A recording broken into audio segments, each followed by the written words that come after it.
Dans cette vidéo, je passe en revue une séance d'entraînement avec des intervalles de type tempo, de type VO2 max. Je te rappellerai quelques fondamentaux de physiologie et on verra aussi les réactions du lactate, de l'oxymétrie et de la fréquence cardiaque. Voilà, sans plus attendre, on se lance dans l'analyse. Voilà, donc sans plus attendre, voyons ensemble cette analyse d'entraînement. Il y a de ça quelques jours maintenant, j'ai effectué une séance d'entraînement avec des intervalles de type tempo, un intervalle de type VO2 max. Donc on passera ces éléments en revue ensemble. On verra comment a réagi la fréquence cardiaque, le lactate et le SMO2 qui est l'oxymétrie musculaire. J'ai choisi des intervalles très très simples. En gros, j'ai fait 10 minutes à 100 watts, 10 minutes à 200 watts, 5 minutes à 100 watts, 5 minutes à 300 watts, 5 minutes à 100 watts, 10 minutes à 200 et 10 minutes à 100. Encore une fois, pour explorer différents niveaux d'intensité. Donc, avant d'aller plus loin dans l'analyse, on va faire une petite revue ensemble des différents domaines d'intensité qui nous permettent de départager le spectre d'intensité. Et une analogie que j'aime bien utiliser, c'est celui des 4 états de la matière. Sur la Terre, en tout cas, on retrouve par exemple l'eau dans 4 états différents. En dessous de 0 degré Celsius, on est dans un état solide. Entre 0 et 100 degrés Celsius au niveau de la mer, bien entendu, on se retrouve dans un état de la matière qui est liquide. On a l'état gazeux en dessus de 100 degrés et quand on monte très très haut en dessus de 10 000 degrés, on a l'état du plasma. Et ce dont il faut se rendre compte, c'est que donc les différents éléments que l'on retrouve sur Terre changent d'état selon la température. Et ce qui est le parallèle qu'on peut tirer avec l'entraînement et les intensités d'entraînement ici, c'est que selon l'intensité de l'entraînement, donc ce n'est pas une histoire de température avec nous, c'est plutôt une histoire d'intensité de travail, d'effort, eh ben, l'état interne va changer, la réponse du corps va changer, et c'est ça qui est intéressant à comprendre. Si on veut faire le lien entre ces domaines d'intensité et les zones d'entraînement, certains d'entre vous sont familiers avec les zones, certains parlent de 5 zones, certains parlent de 7 zones, certains parlent de 3 zones. D'abord, pour ceux qui parlent de 3 zones, en général, ils veulent se référer au domaine d'intensité modéré, élevé et sévère que je t'ai montré juste avant.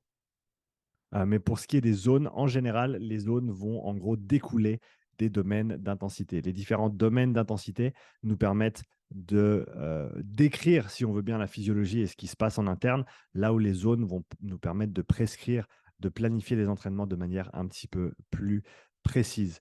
Et il n'y a pas que la performance qui compte, il n'y a pas que les watts, que la puissance, que la vitesse qui compte lors d'un entraînement. On a ces facteurs de performance qu'on appelle bien entendu, mais il faut se rappeler qu'il y a 3 paramètres qui nous importent si on veut bien lors d'un entraînement, si on veut savoir bien se gérer, c'est la performance, la physiologie et la perception de l'effort. Idéalement, on veut au minimum avoir un facteur de performance, un facteur de perception. Idéalement, dans le meilleur des cas, on veut avoir les 3. Mais par contre, il faut éviter de mettre la perception de côté, même si on pense que la perception n'est pas importante. Ce que les gens appellent communément le RPE en anglais, ce qui veut dire Rating of Perceived Exertion, c'est en gros le niveau d'effort que tu ressens, que tu perçois. C'est une mesure très, très importante. Ici, j'avais la chance d'avoir tous les 3, donc une mesure de puissance, comme je t'ai montré avant. On a des mesures physio qu'on va passer en revue ensemble dans quelques instants, et la perception de l'effort dont je te parlerai à nouveau tout soudain. Donc là, quand on parle de perception de l'effort, on a une certaine correspondance avec les différents domaines d'intensité. Je te rappelle que selon le domaine d'intensité dans lequel tu te trouves, chaque personne va avoir des intensités légèrement différentes auxquelles ils vont faire la transition entre ces différents domaines. C'est une des raisons pour lesquelles déterminer ces différents domaines d'intensité et ces zones d'entraînement de manière individuelle pour chaque modalité est important, surtout si tu passes beaucoup de temps à t'entraîner et que tu investis énormément d'énergie dans tes entraînements. Mais donc, le ressenti d'effort, en général, dans le domaine modéré, il est entre 1 et 4. Dans le domaine élevé, il va être entre 5 et 7. Dans le domaine sévère, entre 8 et 10. Et dans le domaine extrême, des efforts très, très durs, mais assez courts aussi, entre 9 et 10. Pour l'entraînement que j'ai effectué, quand j'étais à 100 watts, j'étais clairement dans le domaine modéré, c'est-à-dire, si on veut parler techniquement, en dessous de mon premier seuil, soit du lactate, soit ventilatoire. Et j'étais à un RPE de 2 à 3. Dans mes phases que j'ai appelées tempo, là, j'étais plutôt sur du 5, 6 sur 10 en termes de RPE. Et quand j'ai fait l'intervalle de 5 minutes à 300 watts, clairement pour moi dans le domaine sévère, dans la zone 5, donc là, j'étais plutôt aux alentours des 9 sur 10. C'était un effort qui était très, très difficile.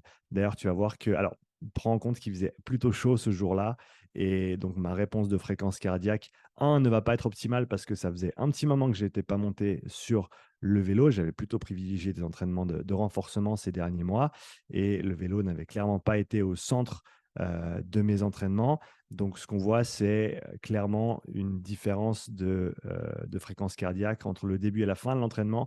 Et même sur ces 2 blocs de tempo à 200 watts, qui donc étaient à peu près du 6 sur 10 pour moi, on a une différence significative de la fréquence cardiaque. Donc, la fréquence cardiaque qui est un indicateur au niveau physiologique, mais qui va être influencé par beaucoup de facteurs externes, notamment la température et la fatigue. Et c'est clair qu'après l'intervalle du milieu à 300 watts, mes jambes étaient bien entamées quand même.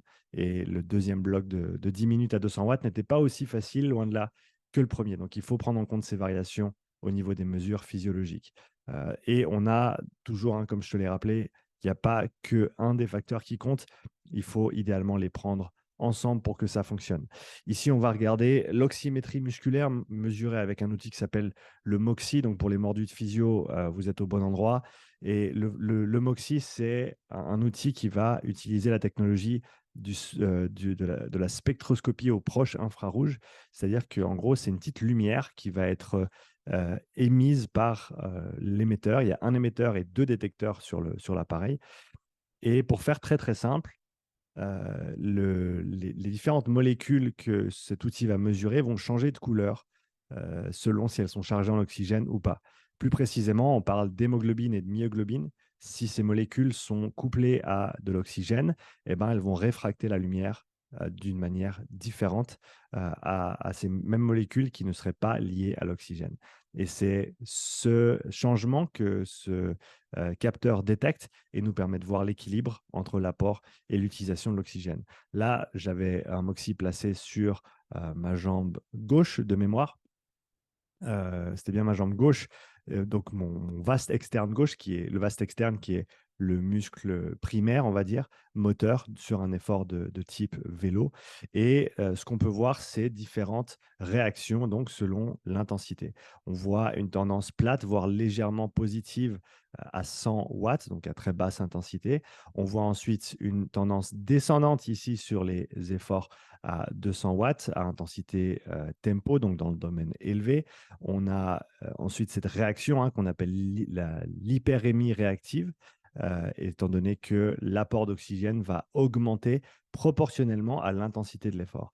Et on le voit notamment sur ce prochain intervalle à 300 watts, où on voit clairement une tendance plate à des valeurs qui vont être minimales. Alors pour moi, sur cet entraînement, sur ce capteur, simplement parce que je ne suis pas à 0% ne veut pas dire que je peux faire plus. Là, en l'occurrence, je peux certainement faire plus si je me remets à m'entraîner régulièrement sur le vélo, mais on va dire que c'est les valeurs minimales que j'aurais pu atteindre sur ce capteur, sur ce type d'effort.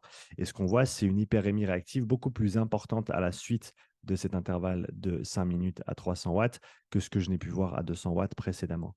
On a de nouveau une tendance descendante sur l'intervalle suivant à 200 watts avec une valeur absolue qui est légèrement différente. On voit que je suis un petit peu plus bas, certainement engendré par la fatigue supplémentaire accumulée par le reste de l'entraînement.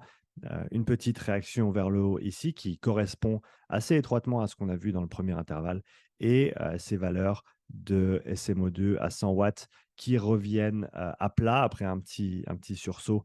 Ce petit sursaut, comme je t'ai dit, qui est complètement normal après un effort plus intense et qui se retrouve un peu plus bas quand même. Là, on était à plus de 50% au tout début de la séance. On se retrouve plutôt à 40% ici, qui dénoterait certainement de l'accumulation de fatigue. Et ce qu'on voit de manière générale, si on dézoome un petit peu et qu'on regarde ça de manière générale, on voit ces 3 tendances de la courbe de SMO2 selon le domaine d'intensité dans lequel je me trouve. Selon si je suis à basse, moyenne ou haute intensité, eh ben, on voit que la tendance n'est pas pareille. Dans le domaine modéré, à basse intensité, la tendance du SMO2 va être plate. Dans le domaine élevé, entre les deux seuils, entre le seuil 1 et le seuil 2, on va avoir une tendance descendante. Et à haute intensité, on va avoir une tendance qui est plate à nouveau, mais avec des valeurs qui sont minimales. Donc voilà pour l'oxymétrie. On va regarder maintenant le lactate.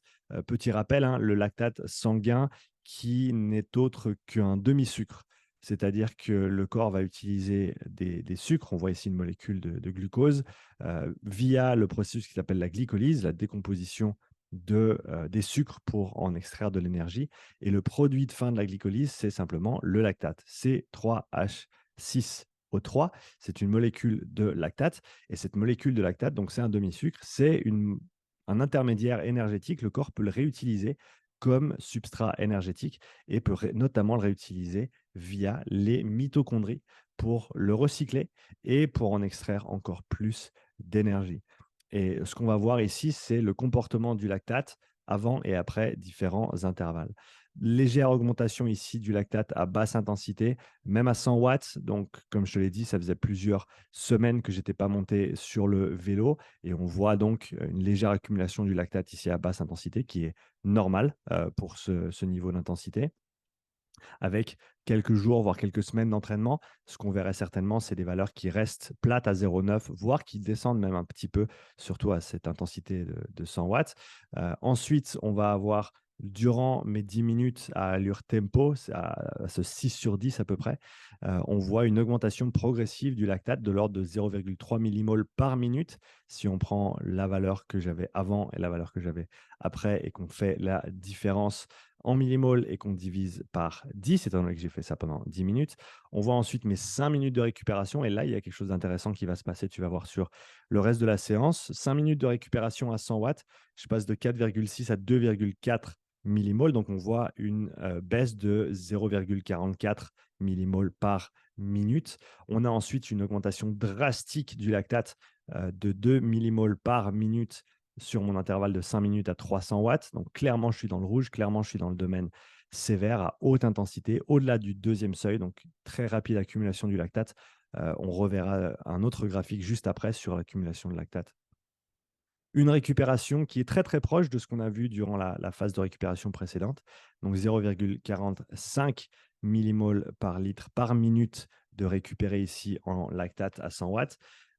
Ensuite, intervalle suivant à 200 watts à nouveau.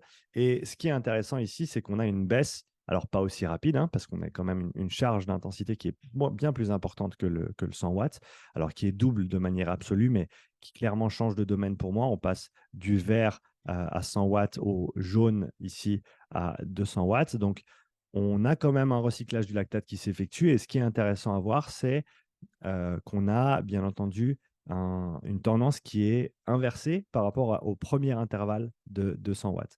Alors, c'est assez simple à expliquer. Avant le premier intervalle à 200 watts, je commence à 1,3 millimoles et je vais accumuler du lactate dans ce domaine élevé entre les deux seuils, progressivement, pas très rapidement. Mais si je me retrouve juste avant le deuxième intervalle à 200 watts, si je me retrouve à des valeurs qui sont bien plus élevées que ce que je manifesterais normalement à ces 200 watts, eh ben, on va recycler ce lactate qui traîne, on va dire, et faire redescendre ces valeurs. Ce serait intéressant de voir, je ferai ça lors d'une prochaine séance, de voir jusqu'à quelle valeur de lactate je redescends si je continuais à pédaler à 200 watts pendant plus de 10 minutes. Et après, on a 10 minutes passées à 100 watts à nouveau, avec une prise intermédiaire à 5 minutes et une dernière prise à la fin de la séance. Et encore une fois, on a des valeurs qui sont plutôt proches de ce qu'on a vu sur les autres segments à 100 watts, avec des récupérations de l'ordre de 0,5 millimoles par litre par minute au niveau du lactate mesuré dans le sang. Et donc, ce qu'on voit ici, c'est les différentes tendances selon le domaine d'intensité dans lequel tu te trouves. Donc, quand on est à basse intensité, on a soit une faible accumulation du lactate, soit même une baisse du lactate si on y arrive depuis des intensités plus élevées. Dans le domaine élevé, on a une accumulation progressive du lactate et dans le domaine sévère, on a une accumulation très, très importante, très, très rapide du lactate qui ensuite va être recyclé quand on rebaisse l'intensité. Je te le rappelle, les différentes réactions du lactate sanguin selon les domaines d'intensité. Dans le domaine modéré, on va voir des valeurs qui sont minimales et qui sont stables en général, donc qui vont soit baisser, soit rester plates. Dans le domaine élevé, on va voir des valeurs de lactatémie qui vont être élevées mais stables dans le temps, ce qu'on a vu sur mes intervalles de 200 watts. Dès qu'on dépasse le deuxième seuil, là, on a une accumulation rapide du lactate qui va pouvoir monter jusqu'entre 6 et 18 millimoles en général pour la majorité des gens. Et si on allait sur des efforts très, très intenses, on aurait une accumulation très rapide du lactate au-dessus de ces valeurs-là potentiellement, chose qu'on n'a pas vue dans cette séance d'entraînement-là, mais on a vu dans sa globalité les différentes réactions du lactate.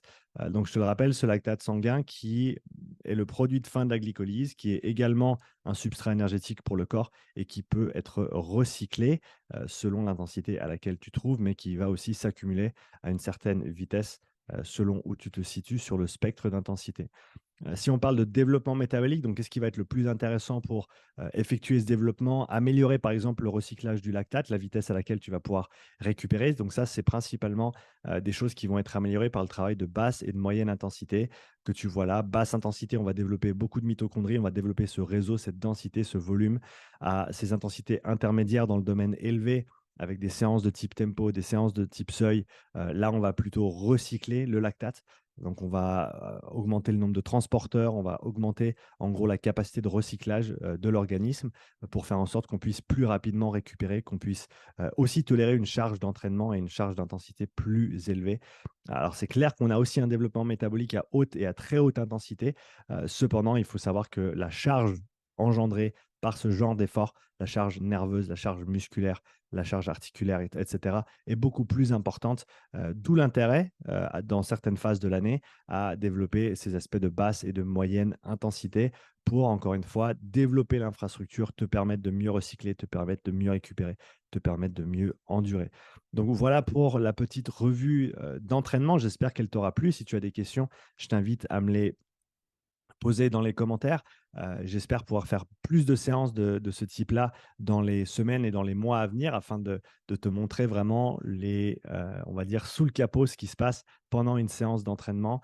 C'est à mon avis un des intérêts et la chance que j'ai d'avoir ces outils de mesure, c'est de pouvoir les mettre au profit de tout un chacun et que tu puisses apprendre et mieux comprendre cette physiologie de l'exercice, mais au travers de séances plutôt concrètes et des séances d'entraînement que tu peux toi-même retrouver selon ce que tu vas effectuer comme travail.